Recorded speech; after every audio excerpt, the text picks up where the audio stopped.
pants. Let's go get Danielle out of jail. What were you arrested for, Danielle? I was drunk in public. Let's go. Are those your pants? I didn't have pants when I went in. Hell, you showed up with no pants? I was in a bathing suit. Do you have any idea what I went through last night? I tried contacting everybody. I tried With contacting what? David. A phone?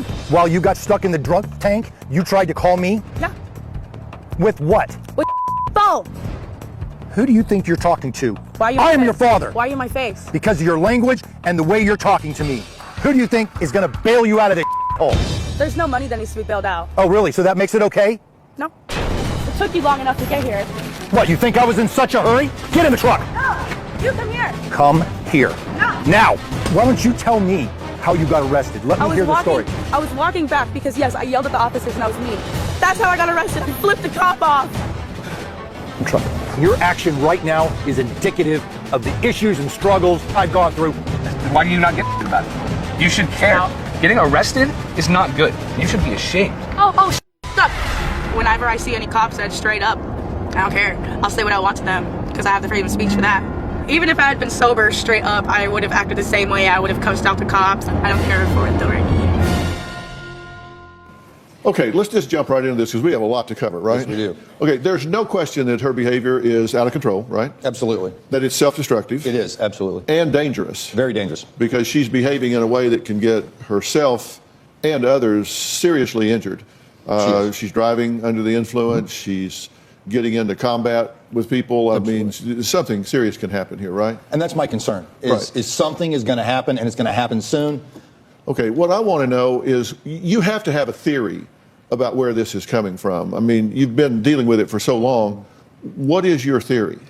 Danielle has had challenges from the youth. She has a huge heart, but she can't. She has anger issues. Her mother and I went through a divorce. She took it the hardest. She's tried to do the right things only to have things taken away from her, from authority, from her perspective. So she's got a lot of issues in her head and a lot of conclusions that just don't allow her to think rationally. And she just... Okay, so out of that, I hear your theory is that she's a child of divorce. Yes. And that's triggered this, or is there something else? Well, I think Danielle has some mental challenges as well. I know as a young child, she would tell me, "Dad, I hear voices. I'm afraid. They tell me to do things that could hurt you and the family." We tried to get her help. She refuses it. She doesn't cooperate. So it's just snowballed and snowballed and snowballed. Okay, that started as early as 7, right? Yes. At 7, she said, "I'm hearing voices that are telling me to stick pencils in my sister's eyes. I don't want to do that, but I'm hearing these voices that tell me to," right? Yes. And that scared her, and she didn't want to do it. Absolutely. And you tried to get her help then. You say she didn't want help. We tried to get her help. She was put on medication that really messed her up a lot. So she just withdrew. She was uncooperative, and it just continued. So did you stop trying to get her help when the medication messed her up? No, we continually tried to get a good therapist. Her mindset is, "Dad, if they could help me, they would have already helped me." And so, I mean, it got to the point where I had to physically go to the doctor with my daughter just to ensure that she went to the doctor and include myself in the session.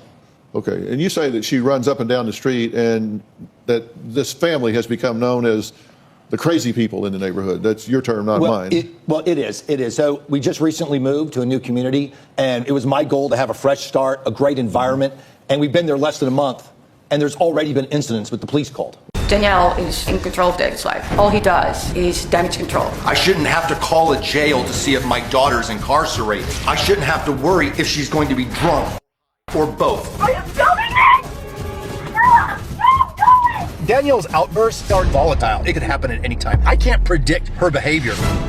What do you observe here? You've been involved in the situation how long? Only 8 months. Okay.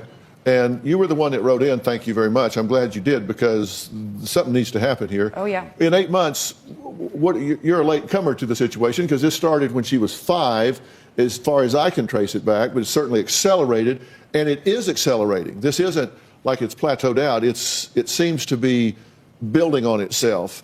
But you've been there for the last 8 months, which is a critical 8 months. What do you think's going on here? I just never realized it was this bad. When I met him, I thought, 4 daughters, cool. This is going to be amazing. They're all grown up. I didn't know what I was getting myself into. because the lack of respect. I was raised by a very strict mom. If I would speak to my mom the way they speak to their dad, I would be in trouble. There is no respect. There is no appreciation. Yeah. It's out of control. I mean, he's so out of control, according to him, that he's had to give his and her passport to a neighbor so she can either shoot anyone or run away. Well, I reached a point that I didn't want to be there. I traveled back and forth. I called him. I said, I'm not even looking forward to this trip because I feel unsafe in your house. And it's not even just because of Danielle. It's about her ex-boyfriend showing up. I was ready to book myself in a hotel just so I could see him, but not spend time in the house. So you travel from where to where? From the Netherlands to here. To here. And so you get there and go, whoa, I've walked into a crossfire hurricane here. Exactly. Okay. And when you say disrespect, you say anger, rudeness. You think she's entitled. You think she's spoiled. Yes. Where'd she learn that?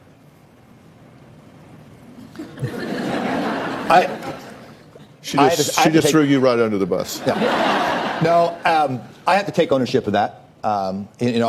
As their father, it's my responsibility to raise my children to be respectful. 28 years in the Marines, I consider myself to be pretty respectful. But I've allowed the behavior, and I enabled the behavior. I'm aware of that. So, well, the good news is, I don't know if you think I know what I'm doing or not. You didn't write in, she did. I assume that my show's on in the Netherlands. Oh, I'm one of your biggest fans. Yeah, and you wrote in for a reason. How did you feel about when she wrote in? How did I feel? Yeah. I was grateful. I was very appreciative. I was shocked, to be honest with you. But when she told me what she had done, I knew why. I knew that she loved me and she cared about this family. Well, I got some good news and bad news. The good news is I really feel like I know what's going on here. The bad news is I feel like I really know what's going on here. And it's going to take a lot of change by everybody involved in this situation, and it needs to change, because if something doesn't happen, you're right, somebody's going to get hurt, even by accident. When people rage and they do the things that come with raging, which is stomping around, driving cars in rage, knocking things over, crashing into people get hurt by accident even. Not even if they intend to hurt somebody. Somebody gets bumped into, they fall, they hit their temple on the corner of a table, they wind up dead. I mean, things happen just accidentally when people rage. And you pour alcohol on top of it, you put drugs in the mix, and then you make it highly intense emotionally. You have a real flammable situation that can explode at any minute, and you get that, right? do, That's absolutely. why you understand. So Danielle says she sees nothing wrong with drinking and smoking a bowl or two while she's driving. In fact, she says she gets the look of approval from other drivers. I guess they pull up next to her and do that. I don't know what that means, but I'm going to ask her after the break. So this is an interesting episode. We have not met Danielle yet, but right off the bat, it sounds like she has had mental health challenges from early childhood. But still, the question that I'm asking myself in my mind is, what happened to her, right? Because her behavior, yes, it could purely be the result of just psychiatric disorder from an early age, but I'm willing to bet there's probably more to this story. And I feel like we will probably learn some things as we continue watching. Because Danielle lives under my roof, there are rules, and I expect the rules to be followed. Don't cuss at me. No sleepovers with boyfriends. Clean your room. Pick up after yourself. Assist with daily chores of the home. There is a GPS app on Danielle's phone that I expect to be on at all times. Danielle is typically the worst. She will turn the GPS app off, and I have no way of contacting her. Danielle likes to try to use the excuse, Dad, I'm an adult. Why do you treat me like a 12-year-old? And I simply respond, stop acting like a 12-year-old, and I'll treat you like an adult. Well, David says his 21-year-old daughter Danielle is a ticking time bomb, and I couldn't agree with him more. He says she will take anyone on that gets in her way. Now, Danielle says she hates her father and has no idea why she needs to be here today. Don't yell at me. When I get mad, I rage. Nobody can recognize me. I can't even recognize myself. Shut the up. Shut up. I'm like a... Are you filming me? I find myself angry and pissed off 90% of the time I'm awake. When somebody tries to tell me what I should be doing, it's like, I'll live my life however the hell I want to. No one's gonna stop me. Shut up! Can you just listen? When I get angry, I scream, yell. Yes, you I did! punch my head, tear my hair out. Why are you doing that? One time I was bashing my head in my face with a metal tin so bad the tin ended up slicing my head open and I had to get staples. At one point I did try to push my eyes in because I was done with seeing everything around me. Who do you think you're talking to? Why are you in I my am your face? father. Why are you in my face? Because- when I look at my dad, sometimes I think he's a complete When I fight with him, I just freaking hate him. How about a little respect? My dad has rules. I really don't care about how simple they are. I'll break them. The rules don't matter to me.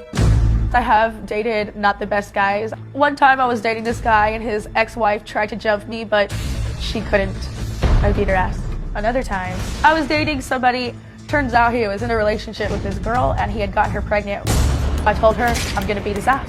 I'm gonna get a few hits in for you. I'm gonna lure him outside to make him think I wanna kiss him, but really I'm just gonna him in the face. I did exactly that. I hit him in the face. I slapped him multiple times because it was in public and I was throwing him around like a rag doll. Some people called the police. The only thing running through my mind when I got in that cop car was, nobody's ever gonna want to hire me. I'll never be able to have a respectable job, so it. My anger has gotten to the point where I can't control it and I just don't. That's not what happened! I just don't care. Don't you tell me you didn't leave. Well, Danielle is here, so Danielle, will you come out and join us now, please?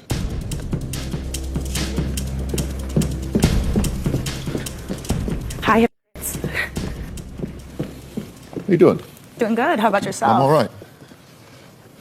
How does that look to you when you watch that interaction on film? Sometimes when we step back and watch ourselves, we have a different point of view than when we're actually in it. I don't have a different point of view. I just wish that they could have gotten it on film. The fact that my dad got in my face first, started cussing at me too.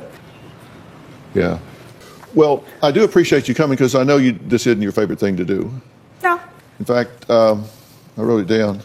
You said coming to the show is bleeping stupid because there's nothing Dr. Phil can tell me that I haven't already heard.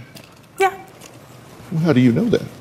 How do I know that? I might have some secret wisdom that you don't know. Well, let's hope you can pull that secret wisdom out from somewhere. Yeah. What if I'm the one guy that does have something that could help you? Would you want to know what it was? Yeah. How do I know? What if I'm the one person that maybe sees this differently than the other 9 people that you've seen, the other people that have intervened, that different than she sees, different than he sees? Would you want to know, not that you would agree with it, would you want to know what that was? Well, yeah, sure. I mean, but I've already gone to doctors straight up. If they would have known what was wrong with me, they would have fixed me instead of telling me. But how does that make you feel? I'm tired of that question. Yeah. Straight up. Yeah. Yeah, I hate that. I do too. Because I I don't got all the answers. Yeah. One of the reasons why I go to the doctor is to get them. So Yeah, well, I kind of one of those people who puts verbs in my sentences instead of asking how people feel. So we're agreed on that. You think that he gets in your face first, and we'll talk about that in a minute. oh, most definitely. What I'm concerned about is take me through the moment when you're hitting yourself in the head. Take me through the moment when you're pulling your hair. Take me through the moment when you're actually gouging your own eyes. He's not doing something. You're trying to hurt yourself. Well, yeah. I mean, when he yells at me or when he belittles me and makes me feel like I'm just one of his Marines, I'm not. I'm his daughter. And sometimes I can't help when I hit myself. And it sucks because I don't want to hurt myself, but I do. My body just does it. And if anyone comes near me to try to help me, I do it more. You said you were gouging your eyes because you just didn't want to see everything around you anymore. I didn't want to see anything around me. I didn't know what else to do. I wanted to feel pain rather than to feel the emotional or mental pain. I'd rather feel the physical. Mm-hmm. And you've hit yourself in the head with, you called it a 10. It was like this little metal box I would keep money in. I grabbed it and there was something sticking out of it. I kept hitting my head with it. It eventually smashed my head open. I had to go to the hospital to get staples in my head. Mm-hmm. And in the moment you were doing that, take me through that moment. What was in your mind that made that seem like a good idea? I didn't want to feel the emotional pain, so I've always resorted to physical pain because I can focus on that instead of having to focus on what's really bothering me. Mm-hmm. So if you can create an acute physical sensation, it crowds out the emotional pain. Yeah. Have you cut yourself before? Yeah, I've cut my legs, I've burned myself with cigarettes, I've bitten myself, I've punched myself, I even at one point felt like I wanted to stab myself. Mm-hmm. Okay. Does it work in the moment? Oh, it works. It relieves the pain in the moment. Yeah, it completely relieves the pain, not just in the moment, it relieves the pain 100%. And the anxiety goes down. Yeah, the anxiety goes down once I see the blood, once I feel the pain, once I felt that knife or that piece of glass, that razor, or whatever it was around me. I felt a lot better, and I felt like, okay, if I can feel the physical pain rather than emotional, that's honestly all I want to feel. It helps me a lot. Thank you for being candid about that. I mean, that really, really does help me. We have to take a quick break. Danielle admits driving and drunk, but denies that she's doing other drugs. Is she or is she not? My daughter Danielle has this affliction for money. She told me flat out that she would do anything for money. One time, I found out that she was working at a gentleman's club. I first started working as a waitress. However, I wasn't making enough money, so I started to dance. It didn't bother me taking my top off because my chest is natural anyway. I felt like, woo, this is fun. To think that she's giving some old man a lap dance, I was disgusted. The point is I was doing a regular job. I never slept with anybody for money. The only thing I would do is I would dance.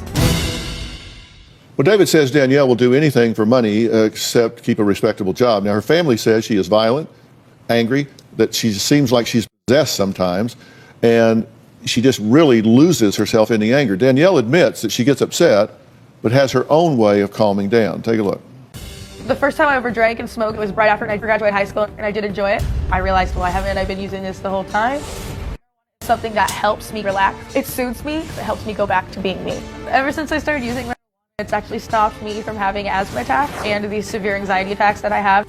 I smoke marijuana and I drive. I don't think it impairs my vision or anything whatsoever. Nobody's ever called the cops on me if I'll see other drivers smoking, and then we'll kind of see each other, look in approval, and drive off. I have tried twice, 5 months ago. It's the only drug other than marijuana that I have tried. They want to hear me say I do other drugs, but I don't. It's not for me. I personally don't think my drinking is a problem. I don't like to get to the point where I get drunk. I enjoy the buzz. Sometimes when I drink, I will drive. There was a time where I almost got a DUI. My dad came pick me up. He was mad. I really didn't care, straight up. I was like, but I didn't get arrested, so why does it matter? Well, let me answer that question. Why does it matter before we look at this next piece of tape?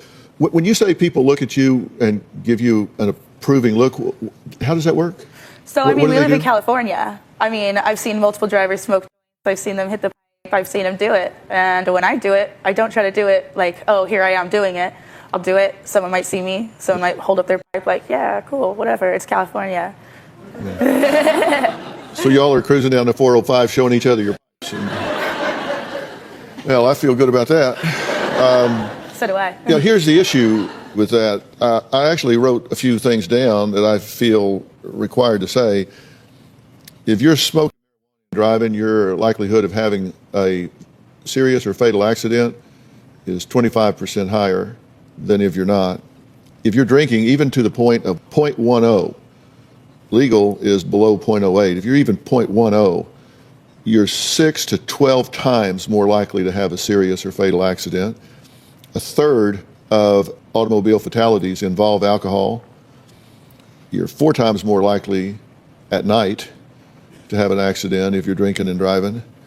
And the typical drunk driver drives 80 times drunk before they're arrested.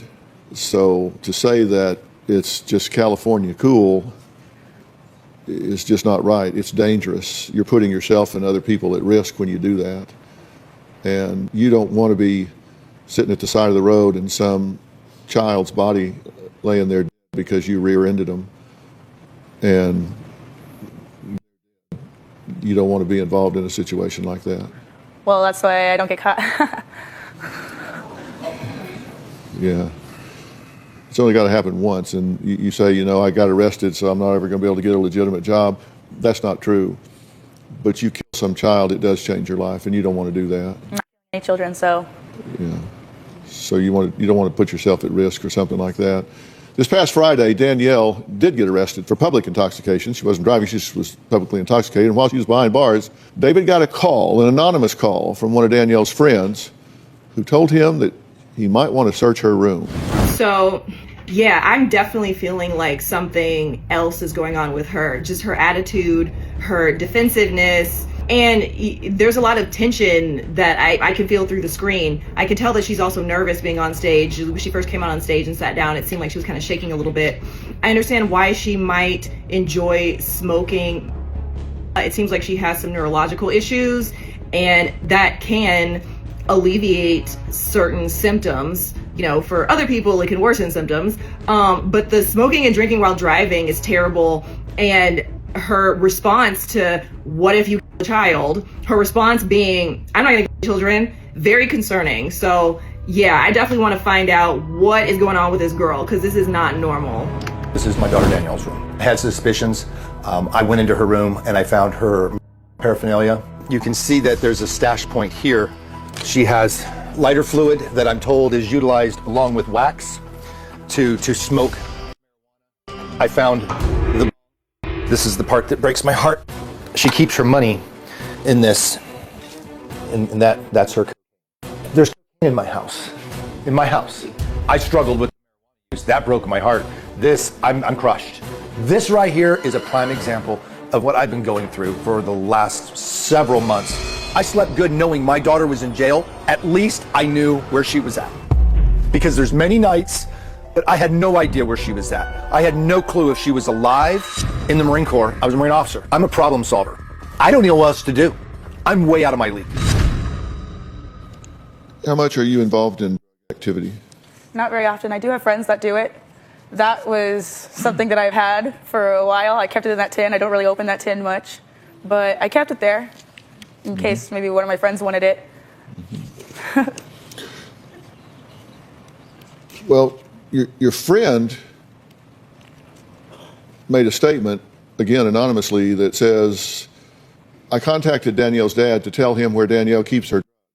Danielle recently admitted to me that she has stopped taking her medication because she doesn't want to take them while she's doing other drugs.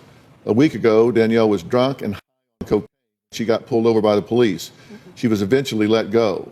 I called David because I want her to get the help she needs. You apparently have friends that really care about you. Care about me? No, they don't. Why you say that? Because they left me all at the beach. They all left me. I made sure that they were safe. I packed their stuff up, and they just left. None of them were there. Somebody's gone to the trouble to reach out and try to get you some help. They don't need to go through that trouble. It's none of their business. But if they care about you, then you become their business. I don't even care about me, so I don't care if anybody else does, honestly. Yeah. Yeah. And I was not high on cocaine. I may have been high on marijuana, but not cocaine. Your friend Josh cares about you. Okay, Josh cares. Cool. You know, Danielle says it's not her fault that she was arrested. Her childhood friend Josh was there, and he says Danielle never takes accountability for her actions or problems. And he's joining us via Skype now. Josh, how are you? Hey, how you doing?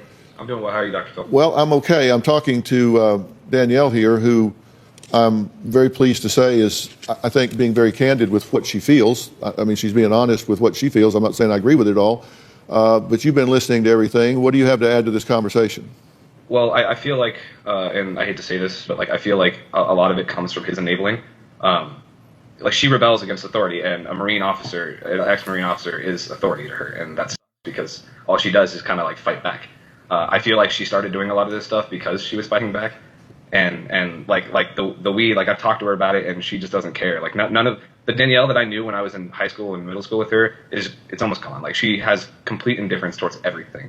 And it makes me sad, and I've told her that to her face. Like she just does, like she knows she has a problem with a lot of things, and she just does not care. Like when we were at the beach, you know, we were all having a good time, whatever, and like we were all drinking, having some fun, and her friends like started going to the bathroom, and like she went, and I don't know what happened in there. Honestly, I feel like she's been using more, like I really do.